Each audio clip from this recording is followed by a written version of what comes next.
Le monde est rempli de personnes blessées qui ne savent pas comment être qui elles sont. Elles n'agissent pas comme elles-mêmes parce qu'elles pensent que les personnes qu'elles sont ne valent rien du tout. Et alors, elles prétendent et essayent d'être quelqu'un qu'elles ne sont pas. Elles essayent d'être comme quelqu'un d'autre, de mettre des masques. Elles ont un sourire figé sur le visage. Elles agissent comme si tout va bien alors qu'elles saignent à mort intérieurement.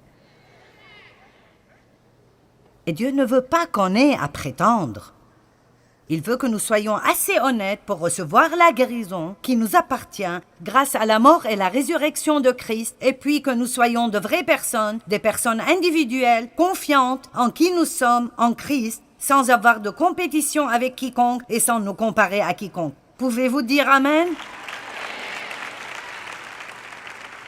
Maintenant, j'ai une déclaration pour vous. Ce n'est pas grave si ça ne va pas. Nous refusons désespérément que les gens sachent que nous n'allons pas bien. Nous voulons que tout le monde pense que nous avons le contrôle. Je suis la personne qui va toujours bien dans le coin. Pas de problème, pas de problème. Pas de souci, cool. Mais après, quand vous devenez chrétien, le langage change, mais le problème est toujours le même. Louez le Seigneur. Merci Jésus. Gloire à Dieu. Amen, amen, amen. Vous allez à l'église avec votre face d'église, avec votre sourire figé du Saint-Esprit, avec le vocabulaire chrétien que vous avez appris.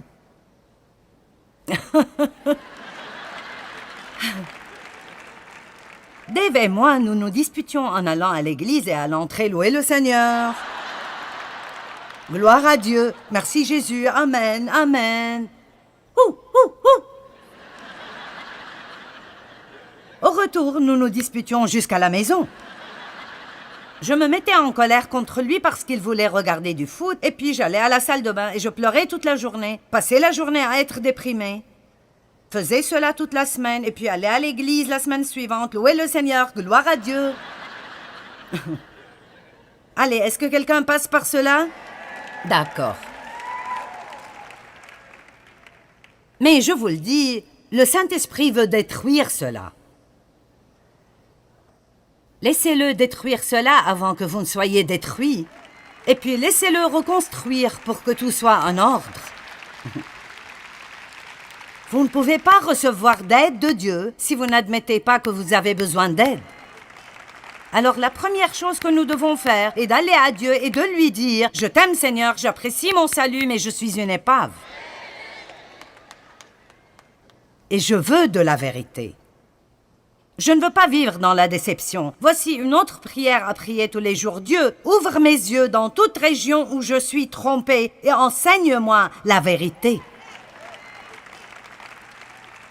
Nous parlerons un peu plus à propos de la déception dans l'un des autres messages parce que nous sommes si trompés dans tant de domaines et nous pensons que tous les autres ont un problème. C'est ta faute si je ne suis pas heureux, c'est ta faute. Et si tu avais fait ça, alors je n'aurais pas eu ce problème. Psaume 109, 22, regardons combien David a été honnête. Je suis malheureux et indigent et mon cœur est blessé au-dedans de moi. Je vous le dis, le psalmiste David était étonnamment réel avec Dieu. Comme vous lisez les psaumes, vous verrez qu'il ne jouait pas de jeu de prétention. Laissez-moi vous le dire encore, ce n'est pas grave si ça ne va pas. Si vous n'allez pas bien, vous n'avez pas à prétendre que vous allez bien. Vous pouvez dire, j'ai besoin d'aide. J'ai besoin de l'aide de Dieu. Jacques 5, 16.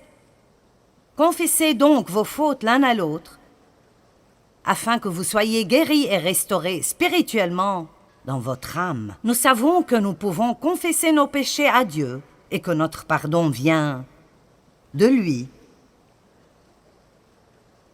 Mais c'est bien parfois de juste parler à quelqu'un et faire sortir certaines choses de vous. Le problème que nous avons aujourd'hui, et que la loyauté et l'honneur ont été abandonnés et que l'intégrité est un mot que beaucoup de jeunes personnes ne comprennent pas, plusieurs personnes trouvent que c'est difficile de trouver quelqu'un à qui elles peuvent parler et avoir confiance qu'ils vont garder leur secret. Mais il y en a encore.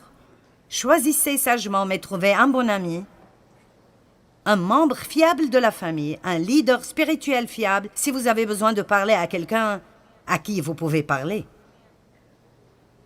Je n'encourage personne à aller se faire suivre pendant 20 ans, mais si vous en avez besoin, ils sont tenus par la loi de ne pas divulguer vos secrets.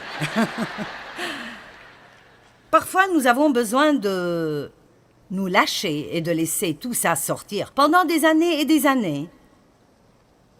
Je veux dire que j'avais la vingtaine avant de dire à quiconque ce qui m'était arrivé. C'est dramatique de vivre avec un tel secret pendant tant d'années. Pourquoi n'ai-je dit à personne? J'avais peur de ce qu'on penserait de moi. J'avais peur que mon père découvre que j'ai dit à quelqu'un. J'avais peur que ma mère découvre que j'ai dit à quelqu'un. Et Satan veut que nous vivions dans la peur. Il veut pratiquement que nous ruinions nos vies et puis nous faire avoir peur que quelqu'un découvre un jour. Peut-être que tu étais dans la prostitution et maintenant tu as peur que quelqu'un découvre, quoi que soit votre cas. Les secrets enterrés vivants ne meurent jamais. Ils continuent à nous détruire. Et il y a de la valeur dans ce « confessez donc vos fautes l'un à l'autre » afin que vous soyez guéris. Parfois, si vous avez quelque chose qui vous dérange, l'ennemi vous attaque et vous ne pouvez juste pas dépasser cela. Je me souviens qu'une fois, j'avais un vrai problème de jalousie envers quelqu'un et je ne voulais pas ressentir cela. C'était stupide, mais j'ai vraiment ressenti cela. Et j'ai juste senti que le Seigneur me disait que je devais aller et dire à Dave et lui demander de prier pour moi. Eh bien, c'est humiliant parfois de devoir dire à quelqu'un par quoi vous passez ou ce que vous avez fait. Mais c'est dans cet acte même d'humilité que nous recevons l'aide de Dieu. Dieu aide les humbles. Dieu aide ceux qui sont prêts à dire « j'ai besoin d'aide ». Ne restez pas dans l'obscurité, seul. Ce qui est ramené dans la lumière est exposé. Souvent, quand nous avons des problèmes et nous avons mal, nous blâmons quelqu'un d'autre. C'est toujours la faute de quelqu'un d'autre. Ça a commencé dans le jardin, le jeu du blâme. Et ça continue dans la vie de toute personne. Je l'ai fait, je suis sûre que vous le faites. Si je suis en retard pour le travail, c'est la faute de quelqu'un d'autre. Quelqu'un d'autre à la maison aurait dû faire quelque chose qu'il n'a pas fait, que j'ai dû alors faire ce qui m'a retardé.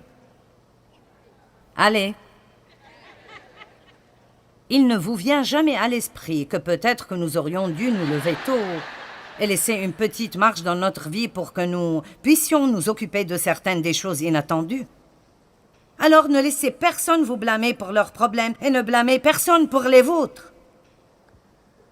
Vous dites, eh bien, ce n'est pas de ma faute, quelqu'un m'a fait ceci ou m'a fait cela. Eh bien, vous savez, peut-être que la façon dont vous êtes maintenant n'est pas votre faute, mais ne laissez pas cela devenir une excuse pour rester ainsi.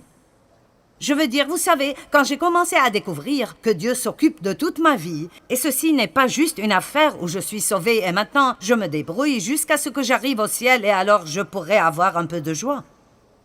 J'ai été étonnée quand j'ai découvert que j'avais une telle foi dans mon âme à cause des choses qui me sont arrivées dans mon passé et qu'il y avait une promesse dans la Bible pour couvrir chacune d'entre elles, qu'il n'y avait aucune peine avec laquelle j'étais obligée de vivre, que Dieu s'occupe de tout. Et j'avais besoin de découvrir ce qui était à moi à acheter, réglé et livré par le sang de Christ. Et j'avais besoin de commencer à ouvrir ces paquets et commencer à jouir de la vie que Jésus est mort pour que je l'obtienne.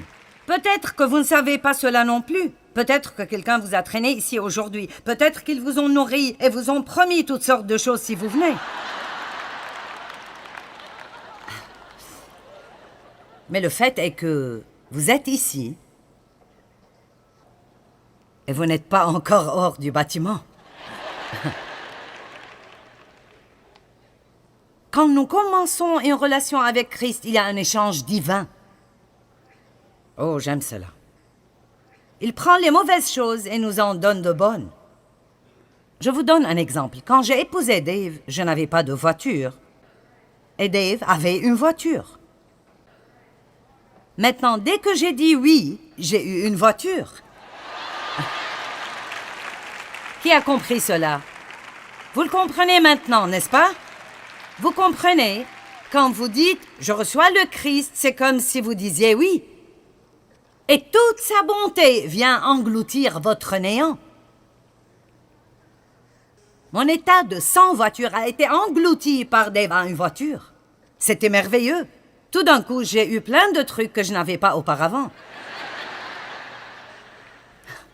C'est une bonne affaire.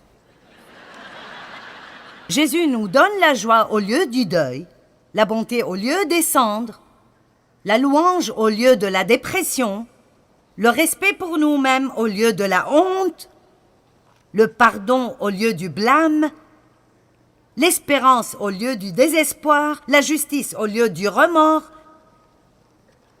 et plus, et plus, et plus, et plus. Mais vous ne pouvez pas garder les cendres et avoir la beauté. Maintenant, ça devient sérieux. Vous dites, que veux-tu dire? Eh bien, vous savez, si vous voulez avoir la vie magnifique que Christ veut que vous ayez, alors vous ne pouvez pas juste avoir une humeur déplorable le jeudi et vous asseoir toute la journée en pensant à toutes les misères que tout le monde vous a causées pendant toute votre vie et combien vous êtes énervé et comment vous allez vous venger et vous allez les exclure de votre vie. Et je ne ferai pas ceci et je ne ferai pas cela.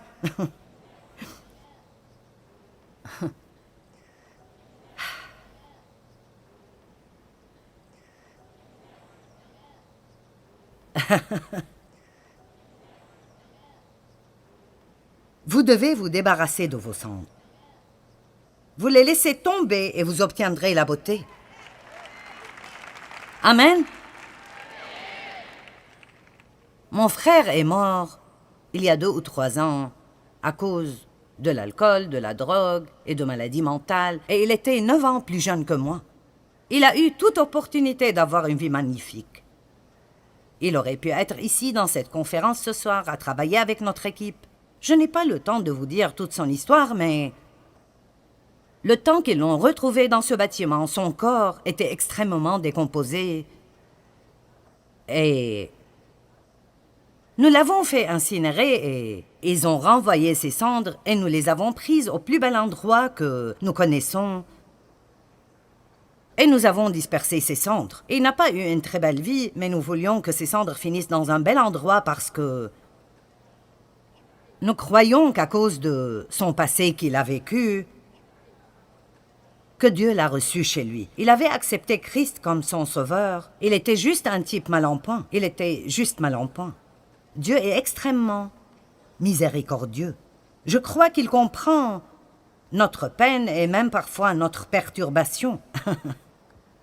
Et parfois, et je ne veux pas utiliser ceci d'une façon dégradante, alors ne soyez pas offensés si vous faites ceci. J'essaie juste de faire une analogie. Parfois, quand les gens font incinérer leurs proches, ils gardent leurs cendres quelque part. Et vous pouvez faire cela dans votre vie. Vous pouvez avoir les cendres de votre passé et vous pouvez les garder quelque part. Peut-être que vous ne leur prêtez pas attention souvent, mais là, parfois, vous voulez juste aller et les voir de nouveau.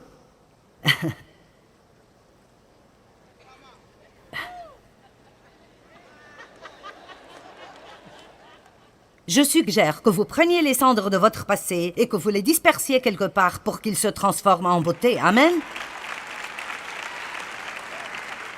Vous voyez, là où j'ai mis les cendres de mon frère, il n'y a aucun moyen pour moi de revenir et de les rassembler. Dieu veut que vous sortiez d'ici ce soir déterminé de ne jamais dans votre vie passer une nuit de plus avec les grenouilles. Quoi?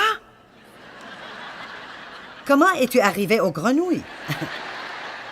Eh bien, allons à l'Exode chapitre 8.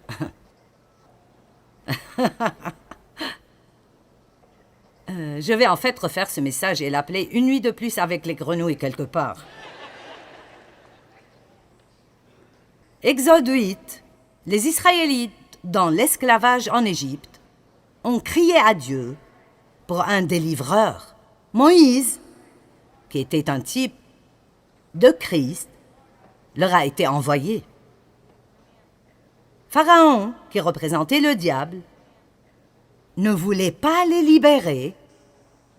Alors, Dieu a envoyé des plaies l'une après l'autre et a dit « Tu auras une vie misérable jusqu'à ce que tu laisses mon peuple partir. » Eh bien, l'une de ces plaies était les grenouilles. Exode 8.1. Puis l'Éternel dit à Moïse « Va vers Pharaon et tu lui diras « Ainsi parle l'Éternel, laisse aller mon peuple afin qu'il me serve. » Et je suis ici ce soir pour vous dire que nous annonçons au diable « Laisse aller le peuple de Dieu afin qu'il puisse servir Dieu. » Amen. Je serai le porte-parole de Dieu ce soir et je dirai « Ainsi parle l'Éternel, laisse aller mon peuple. » Amen. Si tu refuses de le laisser aller, je vais frapper par des grenouilles toute l'étendue de ton pays. Le fleuve fourmillera de grenouilles. Elles monteront et elles entreront dans ta maison, dans ta chambre à coucher et dans ton lit, dans la maison de tes serviteurs et dans celle de ton peuple, dans tes fours et dans tes pétrins. Dieu peint une image ici, des grenouilles partout. Vous savez, si vous avez de la misère dans votre vie, elle est partout où vous allez. Des grenouilles d'apitoiement, des grenouilles de colère, des grenouilles d'amertume, des grenouilles de haine.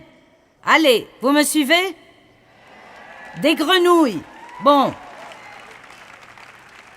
L'Éternel dit à Moïse, dis à Aaron, étends ta main avec ta verge sur les rivières, sur les ruisseaux et sur les étangs, et fais monter les grenouilles sur le pays d'Égypte. Aaron étendit sa main sur les eaux de l'Égypte, et les grenouilles montèrent et couvrirent le pays. Mais les magiciens en firent autant par leur enchantement et sortilège.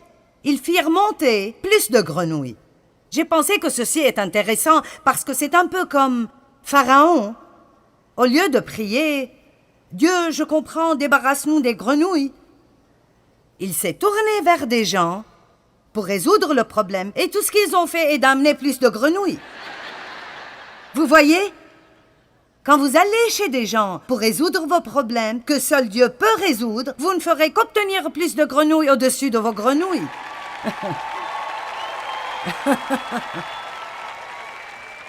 Je veux dire, vous voyez une image, des grenouilles dans votre lit, des grenouilles qui mordillent vos orteils. Verset 8. Pharaon appela Moïse et Aaron et dit « Priez l'Éternel afin qu'il éloigne les grenouilles de moi et de mon peuple, et je laisserai aller le peuple pour qu'il offre des sacrifices à l'Éternel. Préparez-vous. » Et Moïse dit à Pharaon « Glorifie-toi sur moi. Pour quand prierai-je l'Éternel en ta faveur, en faveur de tes serviteurs et de ton peuple, afin qu'il retire les grenouilles loin de toi et de tes maisons? Il n'en restera que dans le fleuve. » Et Moïse a dit « Ok. Quand est-ce que tu veux que je demande à Dieu de te débarrasser des grenouilles? » Et Pharaon répondit « Pour demain. » Maintenant, voulez-vous passer une nuit de plus avec les grenouilles? Pourquoi Pharaon voudrait-il passer une nuit de plus avec les grenouilles? Pourquoi n'a-t-il pas dit « Prie maintenant 7 minutes même » ? Qui dans ce bâtiment ce soir dirait « Pas une seule nuit de plus avec les grenouilles » ? Vous savez quoi? Demain est probablement le mot le plus dangereux dans la langue française.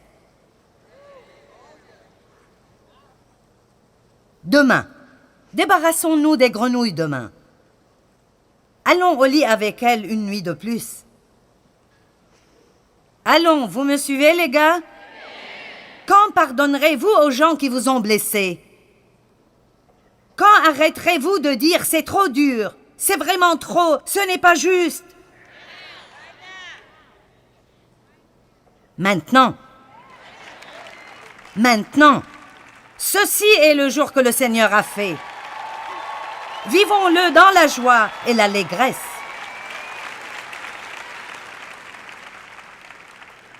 Quel est le moment le plus important dans votre vie? Certains diraient le jour où j'ai reçu Christ. Pour certains, c'est peut-être ce soir. Certains diraient quand je me suis mariée, quand j'ai eu mes enfants. Vous auriez tous tort. Le moment le plus important dans votre vie est ce moment maintenant. Parce que c'est le seul que vous savez sûrement que vous l'avez. Tous les moments d'hier sont passés. Vous ne pouvez pas aller en arrière et changer ce que des gens vous ont fait. Mais vous pouvez prendre une décision aujourd'hui que vous ne passerez pas une nuit de plus avec les grenouilles. Vous ne laisserez pas ce que quelqu'un vous a fait il y a 20 ans continuer à ruiner votre vie. Vous devez persévérer et vous obtiendrez la beauté au lieu des cendres, la joie au lieu du deuil, la louange au lieu de l'abattement. Amen. Vous savez, Jésus a nourri plusieurs milliers de personnes avec le déjeuner d'un petit garçon. Et il n'y avait pas assez pour nourrir la foule. Il n'y avait qu'un peu de pain, un peu de poisson, des milliers de personnes. Mais le petit garçon a dit « Je te donnerai mon déjeuner, tu peux faire quelque chose avec. » Et bien sûr, Jésus l'a miraculeusement multiplié et a nourri toutes ces personnes. Écoutez, si vous donnez simplement à Dieu ce que vous avez, même si ce n'est pas assez pour réparer le problème, même si tout ce que vous lui donnez ce soir est votre vie brisée, gâchée et misérable, il fera quelque chose de miraculeux avec et il peut utiliser même votre passé brisé pour nourrir beaucoup de personnes. Amen. Je vous nourris aujourd'hui avec la parole de Dieu. Je brise le pain avec vous en quelque sorte. Et il se multiplie. Il arrive à vous et il arrive à ces millions de personnes qui regardent à la télé. Et une chose incroyable est arrivée. Quand Jésus a fini de nourrir tous ces gens, ils ont ramassé 12 paniers pleins de fragments. Juste de petits fragments. Et Jésus a dit, ramassez les fragments pour que rien ne soit perdu. Écoutez-moi, si vous sentez que votre vie est juste une fois fragmentée ce soir, si vous laissez Jésus rassembler tout ça, il s'assurera que rien dans votre passé ne sera perdu. Votre peine deviendra le gain de quelqu'un d'autre. Votre foire deviendra votre message. Ce que vous avez traversé pourrait devenir votre miracle et certainement le miracle de quelqu'un d'autre. Vous savez, pendant plusieurs années, j'ai dit, eh bien, si seulement on n'avait pas abusé de moi. Si seulement on n'avait pas abusé de moi. Vous savez, quand Lazare est mort, sa sœur Marie a dit à Jésus, « Si seulement tu avais été ici, Seigneur, mon frère ne serait pas mort. Pourquoi n'étais-tu pas là? » Si souvent nous disons cela, « Pourquoi ne m'as-tu pas aidé quand j'étais dans cette situation? Pourquoi ne m'as-tu pas aidé quand on a abusé de moi? » J'ai demandé à Dieu de m'en sortir, j'ai prié. Il ne l'a pas fait. Il aurait pu le faire, il ne l'a pas fait. Joyce, tu n'es pas en colère contre Dieu? Il est de loin plus intelligent que moi. Et je vous dirai quelque chose, écoutez. Il n'en m'en a pas sorti, mais il m'a aidé à la traverser. Allons maintenant, il m'a aidé à traverser. Et je veux vous dire quelque chose. J'ai eu une expérience avec Dieu. Et maintenant, Dieu a pris cette foire brisée. Et ici, maintenant, ce message, ma vie guérie, ma vie restaurée, ce message a le potentiel de mettre des millions de gens au début d'un chemin de guérison dans leur vie. Si Dieu m'en avait sorti quand je voulais en sortir, ça aurait été bien, mais je n'aurais pas eu ce message. Je n'aurais pas eu ce message. Comment Dieu travaille dans tout ça. Et je sais que parfois ça nous paraît être injuste, mais je vous dirai une chose. Quoi que j'ai perdu, oh mes amis, laissez-moi vous le dire, Dieu m'a donné le double au lieu de mes troubles. Amen. Et il fera la même chose pour vous. Plus de grenouilles. Je crois qu'il est temps de prendre une décision, de sortir de l'esclavage, de laisser tomber les grenouilles et de trouver la liberté que Jésus est mort pour que vous l'ayez. Ne vivez pas dans votre peine passée un jour de plus.